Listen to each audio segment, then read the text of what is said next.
As we previously stated, theoretically combustion in the gas turbine engine occurs at a constant pressure. This is achieved partly through the continuous process of the Brayton cycle, and also by the fact that the combustion chamber is not an enclosed space. These circumstances ensure that there are no fluctuations of pressure in the engine as there are in the piston engine, where peak pressures greater than 1,000 pounds per square inch have to be accommodated. These high internal pressures necessitate utilizing extremely strong and heavy construction in the piston engine, and also, if detonation is to be avoided, the use of high-octane fuels. In contrast, in the gas turbine engine, the use of low-octane fuels and relatively light construction methods are the rule, rather than the exception. The turbojet is a heat engine. The higher the temperature attained in combustion, the greater the expansion of the gases, and hence the greater efficiency of the engine. There is, however, a limit to the amount of heat that can be released into the turbine from combustion. This limit is imposed by the materials from which we manufacture the nozzle guide vanes and the turbine blades. The Germans' inability to produce materials which could withstand the heat of the gas stream was the main problem with the early German gas turbine engines. Because of the poor materials used in the turbine assemblies, the engines would only run for between 10 to 20 hours before the turbine blades suffered meltdown and engine disintegration commenced, usually in a quite catastrophic fashion. The use of modern materials and extremely efficient cooling methods in the nozzle guide vanes and the turbine blades has enabled the use of much higher gas temperatures in the latest engines. This has resulted in the more modern engines having a higher thermal efficiency than their predecessors.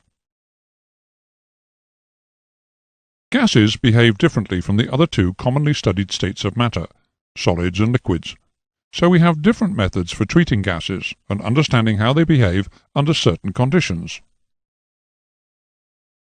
Gases, unlike solids and liquids, have neither fixed volume nor shape. They are moulded entirely by the container in which they are held.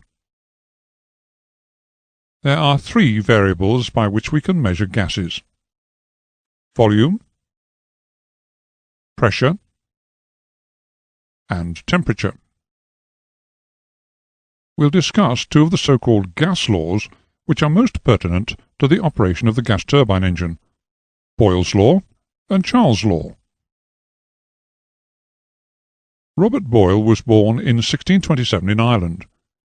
He made important contributions to physics and chemistry, but is best known for the law which was named after him, concerning an ideal gas.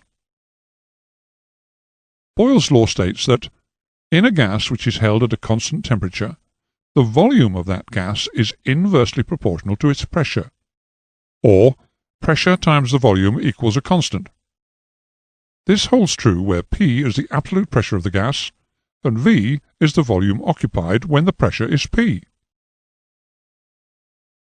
This is a reproduction of an experiment carried out by Boyle.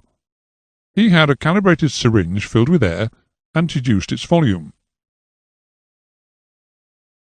While taking care to retain the temperature of the air inside the syringe constant, he increased the pressure and decreased the volume inside it by placing weights on its plunger, taking readings as he did so. You can see that by multiplying the volume by the pressure, the answer remains a constant. Hence, the product of the absolute pressure and volume of a given quantity of gas is constant, as long as the temperature of the gas does not change. Try moving the plunger up and down yourself to simulate changing the weight on it, and note that the results of P times V always remain a constant.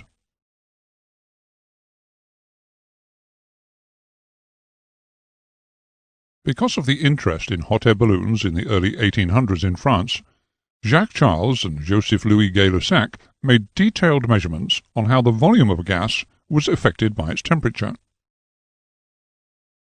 Just as Robert Boyle made efforts to keep all properties of the gas constant, except for the pressure and volume, so Jacques Charles took care to keep all properties of the gas constant, except for its temperature and volume. Charles' law, or Gay-Lussac's law, states that if any gas is held at a constant pressure, its volume is directly proportional to the absolute temperature, or, if stated as a formula, the volume divided by the temperature is a constant.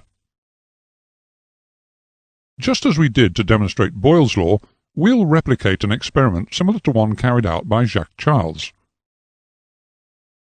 If we partially fill a calibrated syringe with air and place it in a container of water, then by increasing or decreasing the temperature of the water, and thus increasing or decreasing the temperature of the air inside the syringe, while taking readings of the volume and temperature, and then dividing volume by temperature in degrees Kelvin, we see that the answer is a constant.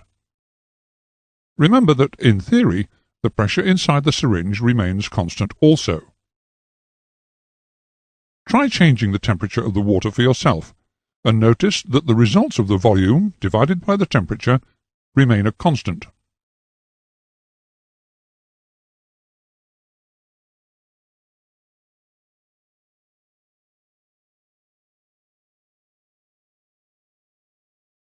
Although both Boyle's law and Charles' law work in theory, we are unable, with existing technology, to make them work in practice.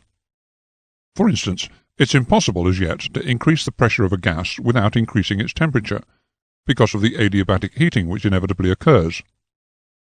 Remember the example which is consistently quoted of how a bicycle pump always heats up when air is pumped into a tire. By using Boyle's and Charles' law together, we get a practical method of determining what is happening to the gases inside the gas turbine engine, where temperatures, pressure, and volume are all changing constantly. With the scientists' usual lack of imagination, they have named the integrated Boyle's and Charles' law the combined gas law. The combined gas law represents the relationship between volume, pressure, and temperature.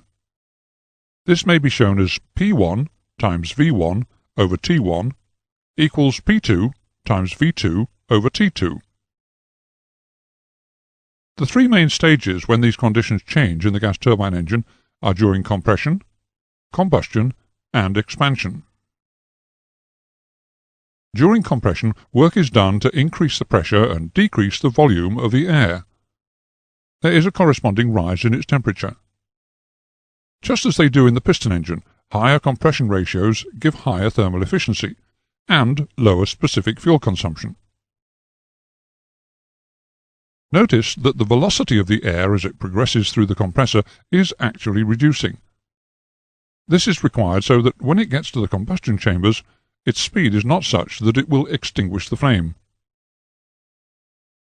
During combustion, the addition of fuel to burn with the air increases the temperature, and there is a corresponding rise in its volume at an almost constant pressure. The velocity of the gas flow continues to reduce through the combustion phase, until the end of the combustion chamber, which, due to its convergent shape, initiates an increase in its value. The reason for this will soon become apparent. During expansion, when some of the energy in the gas stream is being converted to mechanical energy by the turbine, there is a decrease in both the pressure and the temperature of the gas with a corresponding increase in its volume. The changes in velocity over the expansion phase are a little more complicated than in the previous phases. The expansion phase is when the kinetic, pressure, and heat energy in the gas stream are being converted into mechanical energy by the turbine to drive the compressor. The turbine is most efficient at converting the kinetic energy in the gas stream into mechanical energy, and in order to do this, the nozzle guide vanes which precede each turbine rotor stage are shaped to form convergent ducts. At the nozzle guide vane stage, the pressure energy, and to a lesser extent the heat energy, are reduced by the convergent ducts, and converted into kinetic energy, which, as you can see, shows a dramatic rise. The turbine rotor following each nozzle guide vane stage reduces this kinetic energy by converting it, and some of the remaining pressure and heat energy, into mechanical energy.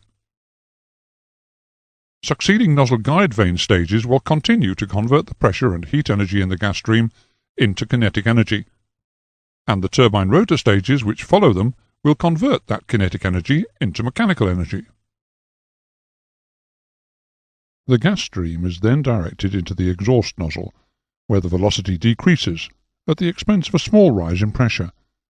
This decrease in velocity assists in maintaining the losses in the jet pipe due to turbulence at a minimal level. Finally, as the gas passes through the sharply convergent propelling nozzle, the duct shape causes a distinct increase of velocity, and the pressure of the stream drops to that of ambient in response to that increase.